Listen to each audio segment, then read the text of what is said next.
किसी गांव में एक साधु रहा करता था।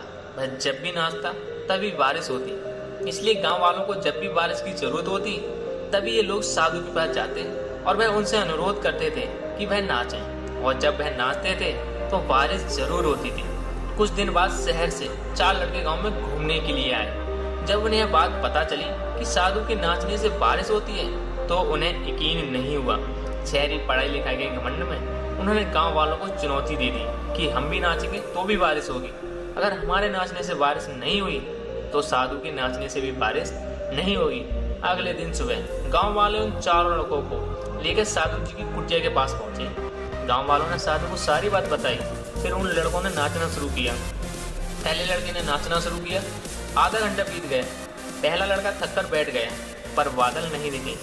फिर कुछ देर बाद दूसरे लड़के ने नाचना शुरू किया और 1 घंटे बीतते बीतते थक कर वो भी बैठ गया। बाकी दोनों लड़कों ने भी ऐसा ही किया लेकिन बारिश नहीं हुई। अब बारी थी साधु की। उसने नाचना शुरू किया। 1 घंटा बीत गया लेकिन बारिश नहीं हुई। साधु फिर भी नहीं रुका, वह नाचता ही रहा।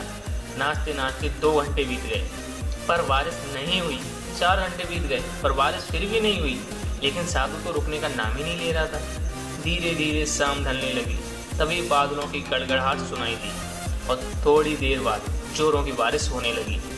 यह देखकर 4 लड़के दंग रह गए और तुरंत साधु से क्षमा मांगी। फिर 4 लड़कों ने साधु से पूछा कि बाबा भला ऐसा क्यों कि हमारे नाचने से बारिश नहीं हुई और आपके नाचने से बारिश हो गई। साधु ने उत्तर दिया, जब मैं नाचता हूँ तो 2 बातों का ध्यान रखता हूँ कि पहली बात तो मैं यह सोचता हूँ अगर मैं नाचूंगा तो बारिश को होना ही पड़ेगा, और दूसरी है कि मैं जब तक नाचूंगा जब तक कि बारिश ना हो जाए। सफलता पाने वालों में भी यही गुण विद्यमान होता है। वो भी जिस काम को भी करते हैं उसमें उन्हें सफल होने का पूरा भरोसा होता है और तब तक उस काम को करते हैं जब तक कि वो उसमें सफल ना हो जाए। अगर हमें सफलता प्राप्त करनी है तो इस साधु की तरह ही अपने लक्ष्य को प्राप्त करना होगा।